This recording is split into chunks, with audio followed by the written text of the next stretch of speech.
CPIM Pathanamthitta ജില്ലാ secretariat യോഗത്തിൽ മുഖ്യമന്ത്രി പിണറായി വിജയനെതിരെ രൂക്ഷ വിമർശനം. മുഖ്യമന്ത്രിയുടെ നിലപാടും പെരുമാറ്റവും ലോക്സഭാ തെരഞ്ഞെടുപ്പിൽ തിരിച്ചടിയായെന്നാണ് വിലയിരുത്തൽ. സംസ്ഥാന നേതാക്കളുടെ മക്കൾ ഭരണത്തിന്റെ തണലിൽ പണമുണ്ടാക്കിയെന്ന ആരോപണം പാർട്ടിക്ക് ക്ഷീണമുണ്ടാക്കിയതായും ജില്ലാ സെക്രട്ടേറിയറ്റ് യോഗത്തിൽ വിമർശനമുയർന്നു. CPIM സംസ്ഥാന കമ്മിറ്റി യോഗ തീരുമാനങ്ങൾ റിപ്പോർട്ട് ചെയ്യാൻ ചേർന്ന CPIM പത്തനംതിട്ട ജില്ലാ സെക്രട്ടേറിയറ്റ് യോഗത്തിൽ മുഖ്യമന്ത്രിക്കെതിരെയും മന്ത്രിമാർക്കെതിരെയും വിമർശനമുയർന്നു. മുഖ്യമന്ത്രിയുടെ നിലപാടുകളും പെരുമാറ്റവും ജനവിരോധത്തിന് കാരണമായെന്ന് യോഗത്തിൽ വിമർശനമുയർന്നു. ജനങ്ങളോട് ഇടപെടുന്നതിൽ മന്ത്രിമാർ പരാജയമായിരുന്നു. വിവിധ വിഷയങ്ങളിൽ ഘടകകക്ഷി മന്ത്രിമാരുടെ അഭിപ്രായ പ്രകടനങ്ങൾ ദോഷകരമായി ബാധിച്ചു.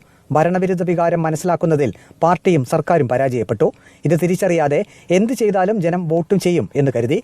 ജനങ്ങളിൽ അധികഭാരം അടിച്ചേൽപ്പിച്ചത് തിരിച്ചടിയായി. സംസ്ഥാന നേതാക്കളുടെ മക്കൾ ഭരണത്തിന്റെ തണലിൽ കച്ചവടം നടത്തി പണമുണ്ടാക്കിയെന്ന ആരോപണം ക്ഷീണം ചെയ്തു. പെൻഷൻ കുടിശ്ശിക വന്നതും ദോഷം ചെയ്തു.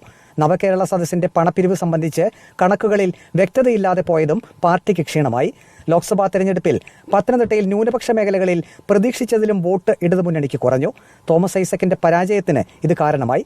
സംസ്ഥാനത്ത് മുഴുവൻ ഇടതുപക്ഷത്തിനെതിരായ ജനവികാരം പത്തനംതിട്ടയിലും പ്രതിഫലിച്ചു.